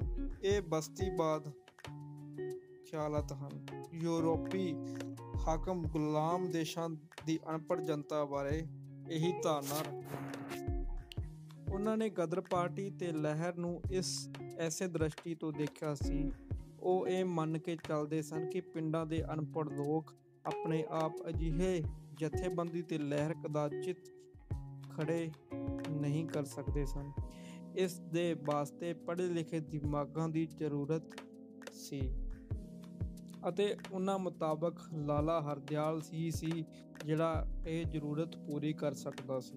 ਇਸ ਕਰਕੇ ਬਸਤੀਵਾਦੀ ਹਾਕਮਾਂ ਨੇ ਗਦਰ ਲਹਿਰ ਬਾਰੇ ਜਿਹੜਾ ਜਾਇਜ਼ਾ ਬਣਾਇਆ ਉਸ ਵਿੱਚ ਸਾਰੀ ਗੱਲ ਲਾਲਾ ਹਰਦਿਆਲ ਦੇ ਦੁਆਲੇ ਘੁਮਾਈ। ਉਸ ਨੂੰ ਲਹਿਰ ਦਾ ਦਿਮਾਗ, ਸਿਰਜਕ, ਸੰਚਾਲਕ, ਨੀਤੀ ਘਾੜਾ ਤੇ ਲਹਿਰ ਦੀ ਜਿੰਦ ਜਾਣ ਕਿਹਾ ਗਿਆ। ਬਾਬਾ ਸੋਹਣ ਸਿੰਘ ਭਕਨਾ ਨੇ ਆਪਣੀ ਸਵੈ ਜੀਵਨੀ ਮੇਰੀ ਰਾਮ ਕਹਾਣੀ ਵਿੱਚ ਇਸ ਮਿੱਥ ਨੂੰ ਤਹਿਸ ਨਹਿਸ ਕਰ ਦਿੱਤਾ। ਸਰਦਾਰ ਜਗਜੀਤ ਸਿੰਘ ਮੁਤਾਬਕ ਇਸ ਭੁਲੇਖੇ ਦਾ ਵੱਡਾ ਕਾਰਨ ਇਹ ਨਜ਼ਰੀਆ ਹੈ ਕਿ ਰਾਜਸੀ ਲਹਿਰਾਂ ਉਤਪੰਨ ਕਰਨ ਵਿੱਚ ਪਹਿਲ ਕੇਵਲ ਪੜ੍ਹੀ ਲਿਖੀ ਸ਼੍ਰੇਣੀ ਵੱਲੋਂ ਆ ਸਕਦੀ ਹੈ, ਆਮ ਜਨਤਾ ਵੱਲੋਂ ਨਹੀਂ। ਹਿੰਦ ਵਿੱਚ ਕੌਮੀ ਲਹਿਰ ਦੇ ਵਿਕਾਸ ਦੇ ਢੰਗ ਨੇ ਹਿੰਦ ਵਿੱਚ ਇਸ ਨਜ਼ਰੀਏ ਨੂੰ ਹੋਰ ਵੀ ਭੁਗਤਾਇਆ ਹੈ। ਬਾਅਦ ਵਿੱਚ ਜਾ ਕੇ ਜਿਹੜੇ ਵਿਦਵਾਨਾਂ ਨੇ ਗਦਰ ਲਹਿਰ ਦਾ ਇਤਿਹਾਸ ਲਿਖਣ ਵੇਲੇ ਸਰਕਾਰੀ ਦਸਤਾਵੇਜ਼ ਉੱਤੇ ਪੰਧਵੀਂ ਨਿਰਭਰਤਾ ਪ੍ਰਗਟਾਈ ਅਤੇ ਜਿਹੜੇ ਆਪ ਵੀ ਅਜਿਹੇ ਹੀ ਆਧੁਨਿਕਵਾਦੀ ਖਿਆਲਾਂ ਦਾ ਪ੍ਰਭਾਵ ਕਬੂਲਦੇ ਹਨ, ਉਹਨਾਂ ਨੇ ਲਾਲਾ ਹਰਦਿਆਲ ਦੇ ਰੋਲ ਨੂੰ ਹਕੀਕਤ ਨਾਲੋਂ ਕਈ ਦਰਜੇ ਵਧਾ ਚੜ੍ਹਾ ਕੇ ਪੇਸ਼ ਕੀਤਾ। ਪ੍ਰੋਫੈਸਰ ਹਰੀਸ਼ ਕੇ ਪੁਰੀ ਦੀਆਂ ਲਿਖਤਾਂ ਇਸ ਦੋਸ਼ ਦਾ ਮੁਜੱਸਮਾ ਹਨ।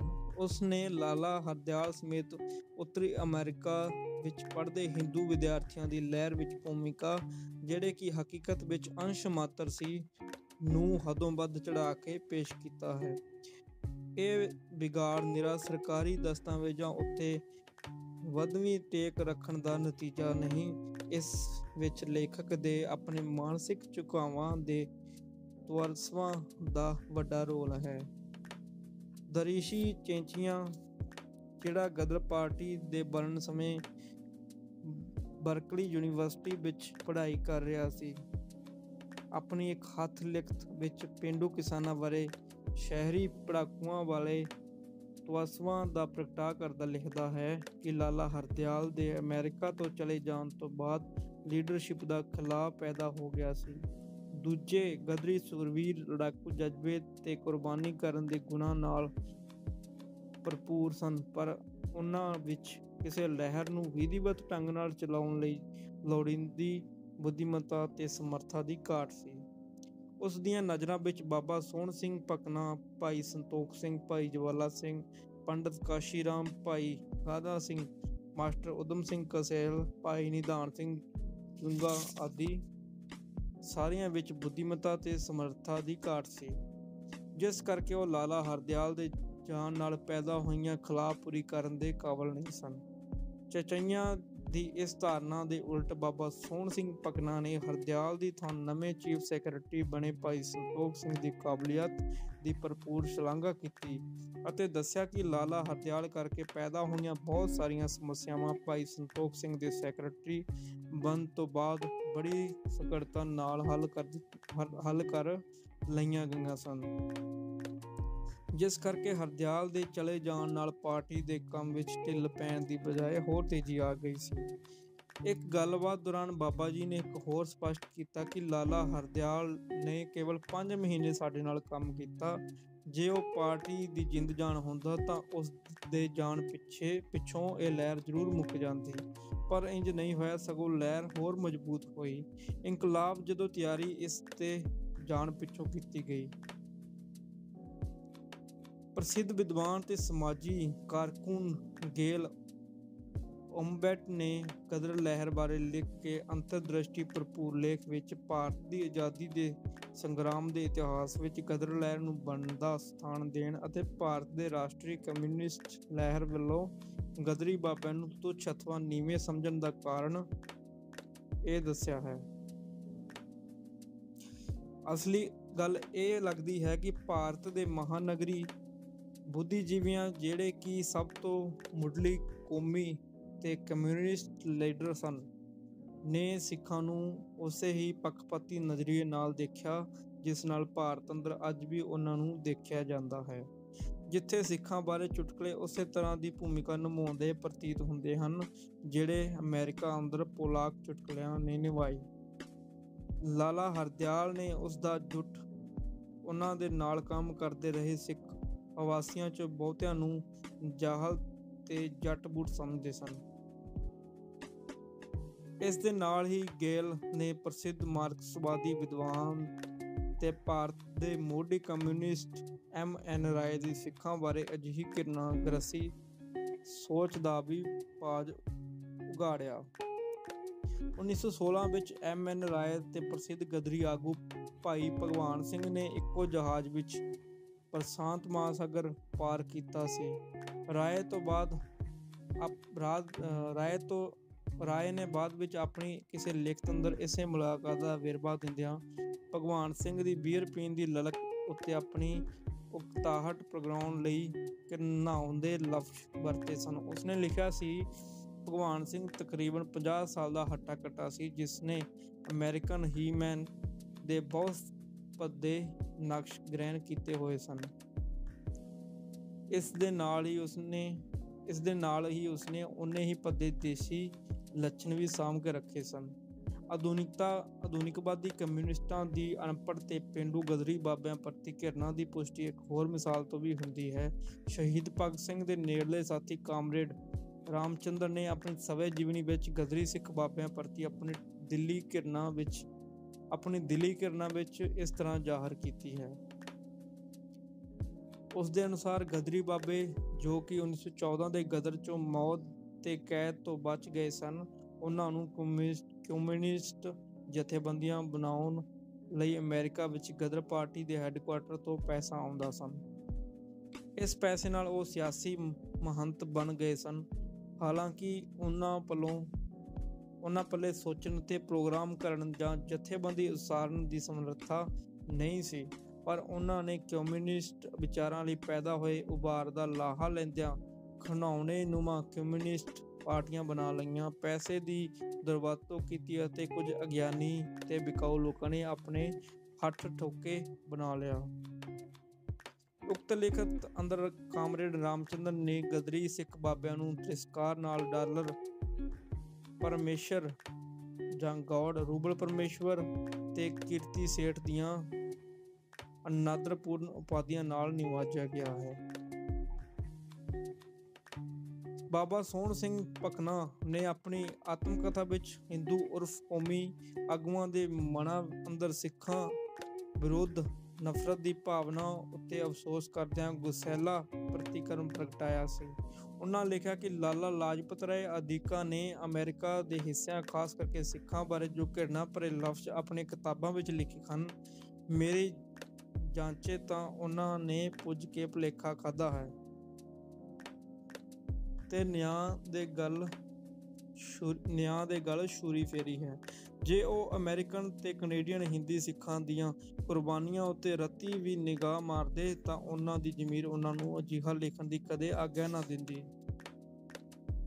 ਦੂਜੀ ਮਿੱਥ। ਕਰਤਾਰ ਸਿੰਘ ਸਰਾਭਾ ਜੀਵਨੀ ਲਿਖਣ ਵਾਲੇ ਲੇਖਕ ਅੱਗੇ ਇਹ ਸੁਭਾਵਿਕ ਤੇ ਵਾਜਿਬ ਸਵਾਲ ਖੜਾ ਹੁੰਦਾ ਹੈ ਕਿ ਉਸ ਨੂੰ ਰਾਜਸੀ ਜਾਗਰਤੀ ਦੀ ਜਾਗ ਕਦੋਂ, ਕਿੱਥੇ ਅਤੇ ਕਿਵੇਂ ਲੱਗੀ। ਇਹ ਸਵਾਲ ਬਸਤੀਵਾਦੀ ਹਾਕਮਾਂ ਮੂਹਰੇ ਵੀ ਖੜਾ ਹੋਇਆ। ਗਦਰ ਲਹਿਰ ਬਾਰੇ ਉਹਨਾਂ ਦਾ ਵੀ ਆਪਣਾ ਨਜ਼ਰੀਆ ਬਣਿਆ ਹੋਇਆ ਸੀ। ਉਹਨਾਂ ਨੇ ਵੀ ਆਪਣੀ ਲੋੜ ਖਾਤਰ ਆਪਣੇ ਹੀ ਨਜ਼ਰੀਏ ਤੋਂ ਇਸ ਲਹਿਰ ਨੂੰ ਜਾਣਨ ਜਾਂ ਸਮਝਣ ਦਾ ਯਤਨ ਕੀਤਾ ਸੀ ਅਤੇ ਇਸ ਦੇ ਹਰ ਪੱਖ ਦੀ ਪੜਤਾਲ ਤੇ ਛਾਣਬੀਨ ਕੀਤੀ ਸੀ। ਖੂਫੀਆ ਏਜੰਸੀਆਂ ਦੀਆਂ ਗਦਰ ਲਹਿਰ ਨਾਲ ਸੰਬੰਧਿਤ ਰਿਪੋਰਟਾਂ, ਬਸਤੀਵਾਦੀ ਅਧਿਕਾਰੀਆਂ ਦੀਆਂ ਲਹਿਰ ਬਾਰੇ ਰਾਵਾਂ ਤੇ ਟਿੱਪਣੀਆਂ ਅਤੇ ਗਦਰੀਆਂ ਉੱਤੇ ਚੱਲੇ ਮੁਕੱਦਮਿਆਂ ਦੌਰਾਨ ਸਰਕਾਰੀ ਵਕੀਲਾਂ ਵੱਲੋਂ ਪ੍ਰਗਟਾਏ ਵਿਚਾਰਾਂ ਤੇ ਜੱਜਾਂ ਵੱਲੋਂ ਕੱਢੇ ਗਏ ਸਿੱਟਿਆਂ ਵਿੱਚੋਂ ਬਸਤੀਵਾਦੀ ਹਾਕਮਾਂ ਦਾ ਨਜ਼ਰੀਆ ਪ੍ਰਤੱਖ ਹੋ ਜਾਂਦਾ ਹੈ। ਇਸ ਤਰੀਕੇ ਨਾਲ ਗਦਰ ਲਹਿਰ ਬਾਰੇ ਬਸਤੀਵਾਦੀ ਹਾਕਮਾਂ ਦਾ ਬਿਰਤਾਂਤ ਹੋਂਦ ਵਿੱਚ ਆਇਆ। ਜਾਬਰ ਹਕੂਮਤਾਂ ਦਾ ਇੱਕ ਦੋਸ਼ ਸਰਬ ਵਿਆਪਕ ਹੈ। ਉਹਨਾਂ ਵੱਲੋਂ ਕਦੇ ਵੀ ਲੋਕਾਂ ਦੀ ਬੇਚੈਨੀ ਤੇ ਅਸਲੀ ਕਾਰਨਾਂ ਨੂੰ ਸਮਝਣ ਦਾ ਸੁਹਿਰਦ ਯਤਨ ਨਹੀਂ ਕੀਤਾ ਜਾਂਦਾ। ਉਹਨਾਂ ਵੱਲੋਂ ਆਮ ਹੀ ਕਿਸੇ ਵਿਅਕਤੀ ਵਿਸ਼ੇਸ਼ ਜਾਂ ਟੋਲੇ ਨੂੰ ਸ਼ਰਾਰਤ ਦੀ ਜੜ ਸਮਝਿਆ ਜਾਂਦਾ ਹੈ ਅਤੇ ਉਸ ਉੱਤੇ ਸਧਾਰਨ ਲੋਕਾਂ ਨੂੰ ਝੂਠਾ ਪ੍ਰੋਪੇਗੰਡਾ ਕਰਕੇ ਸਰਕਾਰ ਵਿਰੁੱਧ ਭੜਕਾਉਣ ਦਾ ਕੱਸਿਆ ਪਿਟਿਆ ਦੋਸ਼ ਮੜਿਆ ਜਾਂਦਾ ਹੈ। ਆਮ ਕਰਕੇ ਲੋਕਾਂ ਨੂੰ ਵਰਗਲਾਉਣ ਦੀ ਸਮਰੱਥਾ ਪੜ੍ਹੇ ਲਿਖੇ, ਤੇਜ਼-ਤਰਾਰ ਅਤੇ ਬੁੱਧੀਮਾਨ ਵਿਅਕਤੀ ਜਾਂ ਵਿਅਕਤੀਆਂ ਅੰਦਰ ਹੀ ਦੇਖੀ ਸਮਝੀ ਜਾਂਦੀ ਹੈ, ਜਿਸ ਕਰਕੇ ਅੰਗਰੇਜ਼ੀ ਹਾਕਮਾਂ ਨੇ ਗਦਰ ਲਹਿਰ ਅੰਦਰ ਲਾਲਾ ਹਰਦਿਆਲ ਤੇ ਬੰਗਾਲੀ ਹਿੰਦੂ ਰਾਸ਼ਟਰਵਾਦੀਆਂ ਦੇ ਰੋਲ ਨੂੰ ਹਕੀਕਤ ਨਾਲੋਂ ਬੇਹੱਦ ਵਧਾ ਕੇ ਦੇਖਿਆ ਤੇ ਪੇਸ਼ ਕੀਤਾ। ਬਸਤੀਵਾਦੀ ਹਾਕਮਾਂ ਦੇ ਉਲਟ ਗਦਰ ਲਹਿਰ ਵੱਲੋਂ ਵੀ ਆਪਣਾ ਜਾਂ ਇਹ ਕਹਿਣਾ ਵਧੇਰੇ ਠੀਕ ਰਹੇਗਾ ਕਿ ਉਹ ਬਿਰਤਾਂਤ ਸਿਰਜੇ ਗਏ ਸਨ। ਇੱਥੇ ਇਹ ਗੱਲ ਹੀ ਬੜੀ ਅਹਿਮ ਸਵਾਲ ਖੜਾ ਹੁੰਦਾ ਹੈ ਕਿ ਕਿਹੜੇ ਬਿਰਤਾਂਤ ਨੂੰ ਗਦਰ ਲਹਿਰ ਦਾ ਸਹੀ ਤੇ ਪ੍ਰਮਾਣਿਕ ਬਿਰਤਾਂਤ ਮੰਨਿਆ ਜਾਵੇ। ਕਾਰਨ ਇਹ ਹੈ ਕਿ ਇੱਥੇ ਇੱਕ ਨਹੀਂ, ਇੱਕ ਤੋਂ ਵਧੇਰੇ ਬਿਰਤਾਂਤ ਸਿਰਜੇ ਗਏ ਸਨ। ਭਾਰਤ ਦੇ ਬਹੁਪੰਥੀ ਸਮਾਜਿਕ, ਧਾਰਮਿਕ ਤੇ ਸੱਭਿਆਚਾਰਕ ਸਥਿਤੀ ਦੇ ਲਿਹਾਜ਼ ਨਾਲ ਅਜਿਹਾ ਹੋਣਾ ਗੈਰ ਸੁਭਾਵਿਕ ਨਹੀਂ, ਸਗੋਂ ਜੇ ਅਜਿਹਾ ਨਾ ਹੋਇਆ ਹੁੰਦਾ ਤਾਂ ਇਹ ਬਹੁਤ ਹੀ ਗੈਰ ਸੁਭਾਵਿਕ ਹੋਣਾ ਸੀ। ਇਹ ਪ੍ਰਤੱਖ ਸੱਚਾਈ ਹੈ ਕਿ ਭਾਰਤੀ ਸਮਾਜ ਇੱਕ ਜਿਨਸੀ ਨਹੀਂ, ਇਹ ਬਹੁਤ ਹੀ ਅਹਿਮ ਰੂਪ ਵਿੱਚ ਬਹੁਜਾਤੀ, ਬਹੁਕੌਮੀ, ਬਹੁਧਰਮੀ ਤੇ ਬਹੁਭਾਸ਼ਾਈ ਦੇਸ਼ ਹੈ। ਇਸ ਤੋਂ ਇਲਾਵਾ ਦੁਨੀਆ ਦੇ ਹੋਰਨਾਂ ਸਮਾਜਾਂ ਨਾਲੋਂ ਇੱਕ ਦਾ ਵੱਖਰਾ ਤੇ ਵਿਲੱਖਣ ਜਾਂ ਕੁਢਵਾਂ ਪੱਖ ਇਹ ਹੈ ਕਿ ਬ੍ਰਾਹਮਣਵਾਦੀ ਜਾਤ-ਪਾਤੀ ਫਲਸਫੇ ਦੀ ਬਦੌਲਤ ਇਹ ਜਾਤ-ਪਾਤ ਦੀਆਂ ਅਹਿਮੀਅਤ ਤੇ ਘਿਨਾਉਣੀਆਂ ਵੰਡਾਂ ਦੇ ਵਿਰੋਧ ਨਾਲ ਵਿੰਨ੍ਹਿਆ ਹੋਇਆ ਹੈ। ਇਸ ਜਟਲ ਸਮਾਜੀ ਹਕੀਕਤ ਦਾ ਪਰਤੋਂ ਰਾਜਸੀ ਸਰਗਰਮੀਆਂ ਉੱਤੇ ਪੈਣਾ ਸੁਭਾਵਿਕ ਹੈ। ਕਹਿਣ ਦਾ ਭਾਵ ਇਹ ਹੈ ਕਿ ਉਸ ਵੇਲੇ ਵੀ ਜਦੋਂ ਵੱਖ-ਵੱਖ ਵਰਗ ਭਾਰਤ ਦੀ ਆਜ਼ਾਦੀ ਲਈ ਇਕੱਠੇ ਹੋ ਕੇ ਲੜ ਰਹੇ ਸਨ, ਉਹਨਾਂ ਵਿਚਕਾਰ ਪੂਰਨ ਇਕਸੁਰਤਾ ਨਹੀਂ ਸੀ, ਨਾ ਹੀ ਹੋ ਸਕਦੀ ਸੀ ਅਤੇ ਹੋਣੀ ਵੀ ਨਹੀਂ ਚਾਹੀਦੀ ਸੀ। ਕਾਰਨ ਇਹ ਹੈ ਕਿ ਇਹ ਏਕਤਾ, ਬਰਾਬਰੀ ਤੇ ਇਨਸਾਫ ਦੇ ਅਸੂਲਾਂ ਦੇ ਆਧਾਰਿਤ ਨਹੀਂ ਸੀ। ਮੁੱਢ ਤੋਂ ਲੈ ਕੇ ਅਖੀਰ ਤੱਕ ਇਸ ਦੀ ਅਗਵਾਈ ਸਵਰਨ ਜਾਤੀ ਹਿੰਦੂ ਆਗੂਆਂ ਦੇ ਹੱਥਾਂ ਵਿੱਚ ਰਹੀ, ਜਿਨ੍ਹਾਂ ਨੇ ਕਦੀ ਵੀ ਆਪਣੇ ਸੌੜੇ ਸਮਾਜੀ, ਆਰਥਿਕ, ਸੱਭਿਆਚਾਰਕ ਤੇ ਰਾਜਸੀ ਹਿੱਤਾਂ ਦਾ ਤਿਆਗ ਨਹੀਂ ਕੀਤਾ। ਉਹਨਾਂ ਨੇ ਹਰ ਮਾਮਲੇ ਵਿੱਚ ਆਪਹੁਦਰਾਸ਼ਾਹੀ ਕੀਤੀ ਤੇ ਦੂਸਰੇ ਵਰਗਾਂ ਨੂੰ ਆਪਣੇ ਹਿੱਤਾਂ ਲਈ ਵਰਣਨ ਤੇ ਉਦਯੋਗਵਾਦੀ ਨੀਤੀ ਅਪਣਾਈ। ਉਹਨਾਂ ਨੇ ਆਪਣੀ ਜਨਮਜਾਤ ਖਾਸੇ ਦੇ ਅਨੁਸਾਰ ਪੈਰ ਤੇ ਝੂਠ, ਫਰੇਬ ਤੇ ਬੇਈਮਾਨੀ ਦਾ ਆਸਰਾ ਲਿਆ, ਜਿਸ ਕਰਕੇ ਮੁਸਲਮਾਨਾਂ ਤੇ ਦਲਿਤ ਵਰਗਾਂ ਦਾ ਵੱਡਾ ਹਿੱਸਾ ਸਵਰਨ ਜਾਤੀ ਹਿੰਦੂ ਵਰਗਾਂ ਦੇ ਅਗਵਾਈ ਮੰਨਣ ਤੋਂ ਕਦੇ ਹਿਚਕਚਾਹਟ ਪ੍ਰਗਟਾਉਂਦਾ ਰਿਹਾ ਅਤੇ ਕਦੇ ਨਾਬਰ ਹੋ ਜਾਂਦਾ ਰਿਹਾ। ਸਿੱਖਾਂ ਦਾ ਹਿੰਦੂ ਲੀਡਰਸ਼ਿਪ ਨਾਲ ਲਗਾਤਾਰ ਤਣਾਅ ਬਣਿਆ ਰਿਹਾ, ਪਰ ਕੁਝ ਹਾਲਤਾਂ ਦੀ ਮਜਬੂਰੀ ਤੇ ਕੁਝ ਆਗੂਆਂ ਦੀਆਂ ਸੀਮਾਵਾਂ ਤੇ ਅਯੋਗਤਾਵਾਂ ਕਰਕੇ ਸਿੱਖ ਭਾਈਚਾਰਾ ਹਿੰਦੂ ਲੀਡਰਸ਼ਿਪ ਦੇ ਗਲਬੇ ਤੋਂ ਉਸ ਤਰ੍ਹਾਂ ਮੁਕਤ ਨਾ ਹੋ ਸਕਿਆ ਜਿਵੇਂ ਮੁਸਲਮਾਨ ਹੋ ਗਏ ਸਨ। ਸੁਭਾਵਿਕ ਤੌਰ ਤੇ ਭਾਰਤ ਦੀ ਆਜ਼ਾਦੀ ਤੇ ਸੰਗਰਾਮਾਂ ਦਾ ਸਮੁੱਚਾ ਬਿਰਤਾਂਤ ਇੱਕ ਲਹਿਰ ਉੱਤੇ ਭਾਰੂ ਲੀਡਰਸ਼ਿਪ ਸਵਰਨ ਜਾਤੀ ਹਿੰਦੂ ਆਗੂਆਂ ਤੇ ਵਿਦਵਾਨਾਂ ਨੇ ਹੀ ਸਿਰਜਿਆ। ਲਹਿਰ ਅਤੇ ਸਮਾਜ ਅੰਦਰ ਇਸ ਵਰਗ ਦੀ ਭਾਰੂ ਹੈਸੀਅਤ ਤੇ ਇਜਾਰੇਦਾਰੀ ਸਦਕਾ ਹਿੰਦੂ ਲੀਡਰਸ਼ਿਪ ਦੁਆਰਾ ਸਿਰਜਿਆ ਗਿਆ ਇਹ ਬਿਰਤਾਂਤ ਹੀ ਪ੍ਰਮਾਣਿਕ ਮੰਨਿਆ ਜਾਣ ਲੱਗ ਪਿਆ।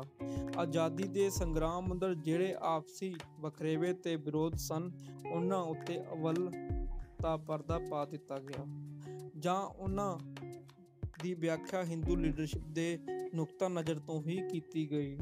ਵਿਰੋਧੀ ਵਰਗਾਂ ਦੇ ਪੱਖ ਨੂੰ ਬੇਈਮਾਨੀ ਨਾਲ ਵਿਗਾੜ ਕੇ ਪੇਸ਼ ਕੀਤਾ ਗਿਆ, ਉਹਨਾਂ ਨੂੰ ਨਿੰਦਿਆ, ਭੰਡਿਆ ਤੇ ਬਦਨਾਮ ਕੀਤਾ ਗਿਆ। ਗਦਰੀ ਸਿੱਖ ਬਾਬਿਆਂ ਨੇ ਲਹਿਰ ਦੀ ਪ੍ਰਚਾਰ ਸਮੱਗਰੀ ਆਪਣੇ ਸਵੈ ਕਥਨਾਂ ਅਤੇ ਖੋਜੀ ਵਿਦਵਾਨਾਂ ਨੂੰ ਦਿੱਤੀਆਂ ਗਈਆਂ ਇੰਟਰਵਿਊਆਂ ਆਦਿ ਦੇ ਜ਼ਰੀਏ ਆਪਣਾ ਸੁਤੰਤਰ ਬਿਰਤਾਂਤ ਸਿਰਜਿਆ। ਬਾਬਾ ਸੋਹਣ ਸਿੰਘ ਭਕਨਾ ਨੇ ਖਾਸ ਕਰਕੇ ਆਪਣੀਆਂ ਵੱਖ-ਵੱਖ ਲਿਖਤਾਂ ਵਿੱਚ ਹਿੰਦੂ ਲੀਡਰਸ਼ਿਪ ਦੇ ਬਿਰਤਾਂਤ ਨੂੰ ਵੰਗਾਰਿਆ, ਇਸ ਦੇ ਝੂਠਾਂ ਦਾ ਪਰਦਾਫਾਸ਼ ਕੀਤਾ।